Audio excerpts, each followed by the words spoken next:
चलिए, आज की टॉपिक हमारी क्या है? Surface gauge.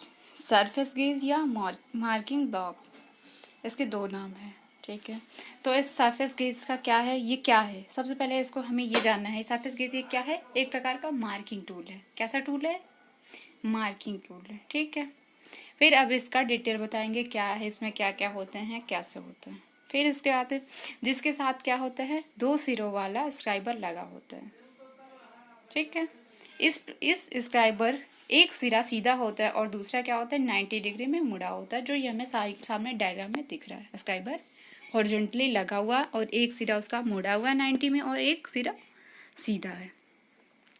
सरफेस गेज को मार्किंग ब्लॉक भी कहते हैं या स्क्राइबिंग ब्लॉक। इसके तीन नाम हैं, सरफेस गेज, मार्किंग ब्लॉक और स्क्राइबिंग ब्लॉक। इसके टाइप देखते हैं, कौन कौन से टाइप हैं। सबसे पहले हमारा आता है फिक्स सरफेस गेज।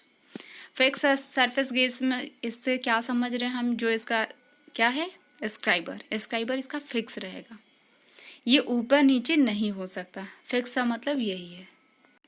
इसमें क्या है, इस प्रकार के सरफेस गेज में एक गोलाकार या चौरस आकार का बेस होता है, जिसके साथ एक स्पैंडल अस्थायी रूप से जुड़ा रहता है या इसको चूड़ी की सहायता से जोड़ा जाता है।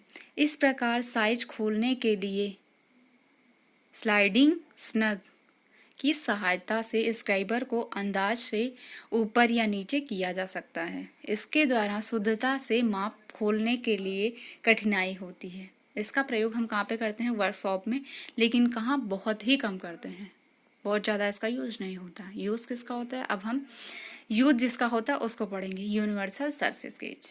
ठीक है, यूनिवर्सल सरफेस गेज मतलब इसे ऊपर नीचे हम हर जगह कर सकते हैं एडजस्ट। इस प्रकार के सरफेस गेज में स्पैंडल सरफेस गेज के बेस के साथ प्रत्यक्ष रूप से या डायरेक्ट से नहीं जुड़ा रहता है, बल्कि एक रॉकर आर्म के साथ जुड़ा रहता है, जिसका संबंध बेस से होता है। रॉकर आर्म इसमें लगा हुआ है और जिसका संबंध क्या होगा, बेस से होगा इसका। इस प्रकार सरफेस गेज को आसानी से एडजस्ट किया जा सकता है और इसमें फाइनल एडजस्टिंग स्क्रू का प्रबंध होने के कारण इसके द्वारा 1 या 1/2 यानी 0.5 mm तक की छोटी छोटी मापों को किया जा सकता है। और इसका प्रयोग अधिकतर हम कहाँ पे करते हैं? वर्कशॉप में। हमें वर्कशॉप में यही यूनिवर्सल सरफेस गेज ही यूज़ करते हैं, ना कि हम क्या करते हैं, फिक्स सरफेस गेज का यूज़ हम बहुत कम करते हैं। यूनिवर्सल सरफेस गेज का बहुत ज़्यादा वर्कशॉप में करते हैं। अब इसके पार्ट देख लेते हैं कौन कौन से हैं, जो कि हमें डायग्राम में पार्ट के नाम लिखे हुए हैं और हम इसका डिटेल एक एक करके पढ़ते हैं। तो सबसे पहले हम बेस जानते हैं। बेस क्या होता है? जो हमें सबसे नीचे जो आधार है हॉरिजॉन्टली रखा हुआ है जिस ब्लॉक पे, उसे हम क्या कहते हैं? बेस कहते हैं। बेस या सरफेस गेज का सबसे नीचे का भाग होता है, जिसके ऊपर रॉकर आर्म और गाइड पिनें फिट रहती हैं। यह प्रायः कास्ट आयरन से बनाया जाता है। बेस के ऊपर क्या क्या? दो चीजें फिट हैं। क्या? एक रॉकर आर्म है और दूसरा गाइड पिनें। गाइड पिनें आपको डायग्राम में दिख रही हैं, जो कि गाइड पिनें क्या कर रही हैं, उसे फिक्स कर रही हैं बेस को। और रॉकर आर्म क्या कर रहा है? स्पैंडल को जोड़ने का काम करता है। दूसरा हमारा क्या आता है? स्पैंडल। ठीक है, स्पैंडल यह प्रायः माइल्ड स्टील का बना होता है। स्पैंडल किसका बना होता है? माइल्ड स्टील का। और बेस किसका बना था? कास्ट आयरन का। ठीक है, केस हार्ड कर दिया जाता है। जो हमारा स्पैंडल होता है इसे केस हार्ड कर देते हैं। यह रॉकर आर्म के साथ जुड़ा रहता है। ठीक है, स्पैंडल क्या होता है? रॉकर आर्म के साथ जुड़ा रहता है।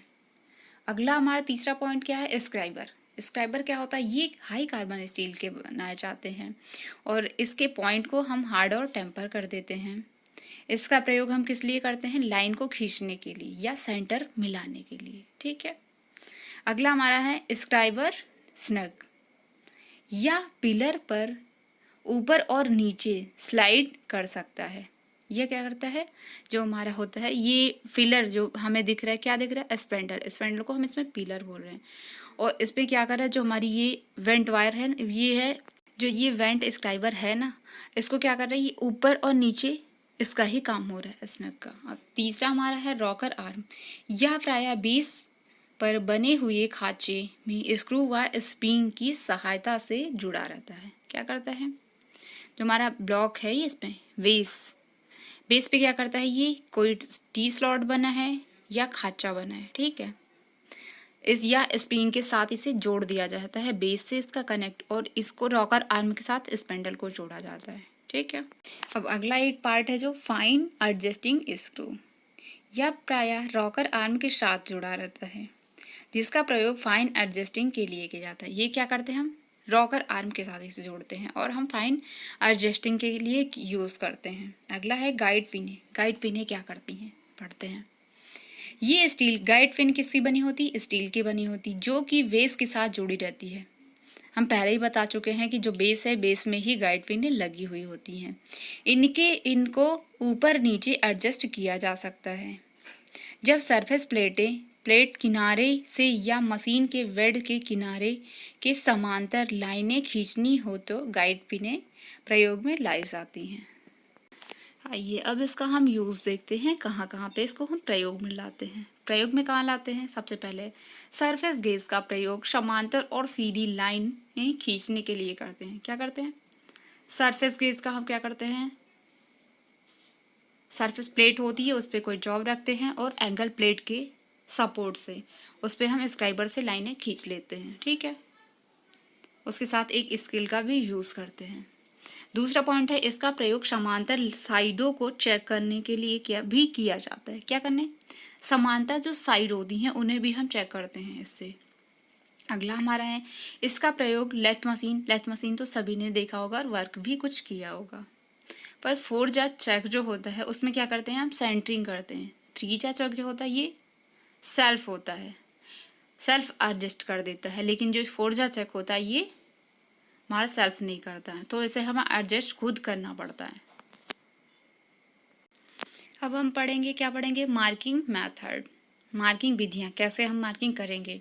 सरफेस प्लेट को अच्छी तरह से साफ कर लेना चाहिए। क्या करना चाहिए, सरफेस प्लेट को पहले हमने सरफेस प्लेट को अलमीरा से निकाला, उसके बाद हमें क्या करना चाहिए, पहले उसे पोंछ लेना चाहिए अच्छी तरीके से। क्या पता हम वर्क करके पिछली बार हम ऐसे ही रख दिए हों, तो हमें उसे पहले साफ करना चाहिए, उसके बाद हमें वर्क करना चाहिए। जब अगला हमारा है, जॉब के साइज के अनुसार surface gauge, angle plate, V block और स्टील रूल का प्रयोग करना चाहिए। यदि संभव हो तो हमें किसका, कॉम्बिनेशन सेट में रूल का प्रयोग करना चाहिए, ठीक है। कॉम्बिनेशन सेट होता है, उसमें क्या होती है, एक रूल लगी होती है, ठीक है, उसका प्रयोग करना चाहिए। लेकिन नहीं संभव है तो हमें स्टील रूल का यूज़ कर लेना है। कोई ऐसा नहीं है कि वही हमारा कंपलसरी है, हम स्टील रूल से भी यूज़ कर सकते हैं, लेकिन जॉब के अकॉर्डिंग ही हमें सारी चीज़ों का क्या करना है, मैनेज करना है। अगला है, स्टील रूल को एंगल प्लेट का सहारा देकर पकड़ना चाहिए। किसका सहारा, स्टील रूल आपने तो देखी है, हम पढ़ चुके हैं। एंगल प्लेट भी आगे हम पढ़ेंगे, तो उसका सपोर्ट देके ही हमें जॉब को क्या करना चाहिए, लाइनें खींचनी चाहिए। अगली हमारी है, सरफेस गेज के स्क्राइबर स्नग को ढीला करके ड्राइंग की माप के अनुसार अंदाज में खोल लेना चाहिए। क्या है, जो आपका दिख रहा है, क्या दिख रहा है, स्क्राइबर ऊपर है, तो उसे हमें एक उसके सपोर्ट में एक स्नग लगा हुआ है। स्नग को हमें जैसे बोलते हैं ना कि जो आपने क्या दिखा है, प्रकार में एक क्या होता है, नट लगा होता है, स्क्रू और नेट को हम लूज कर देते हैं उसे, फिर वो क्या होता है, उसका जो दोनों क्या है, सिरे हैं, वो दोनों क्या होते हैं, फैल जाते हैं एक दूसरे से, और फिर जब हम उसे टाइट कर देते हैं तो ये जुड़ जाते हैं। उसी तरीके से इसमें एक क्या लगा है, बोल्ट, स्नग पिन, तो उससे क्या करें, उसे जब लूज करेंगे तो ये हमारा स्क्राइबर नीचे या ऊपर हो जाएगा, हो जाएगा इसके थ्रू। अगला पॉइंट है, स्टील रूल को हटाकर उसकी जगह पर जॉब को रख कर मार्किंग की लाइनें लगा लेनी चाहिए। यदि जॉब टेढ़ा मेढ़ा हो तो उसे एंगल प्लेट के साथ क्लैम्प करके मार्किंग करनी चाहिए और गोल जॉब को वी ब्लॉक पे रख कर करना चाहिए, ठीक है। कोई आपके पास सर्कुलर जॉब है तो हम किस पे रखेंगे, वी ब्लॉक पे। वी ब्लॉक का एंगल कितना होता है, 90 डिग्री होता है। ये तो अब हम इसकी क्या पढ़ेंगे, सावधानियां। इसमें सावधानियां क्या क्या हैं। स्क्राइबर का पॉइंट तेज धार वाला होना चाहिए, ठीक है। इसका जो पॉइंट कैसा है, पॉइंट बहुत तेज धार वाला होना चाहिए। स्क्राइबर का मुड़ा हुआ सिरा प्रायः नीचे की ओर रखना चाहिए। कैसे करना चाहिए, जो इसका मुड़ा हुआ है, वेंट है, दो डायग्राम में वेंट हुआ है, ये ऐसा नहीं कि ऊपर इसकी नोक हो, नहीं, ये बिल्कुल नीचे ही होना चाहिए, ठीक है। तीसरा है, जहां तक संभव हो मार्किंग करते समय स्पेंडल को सीधा रखना।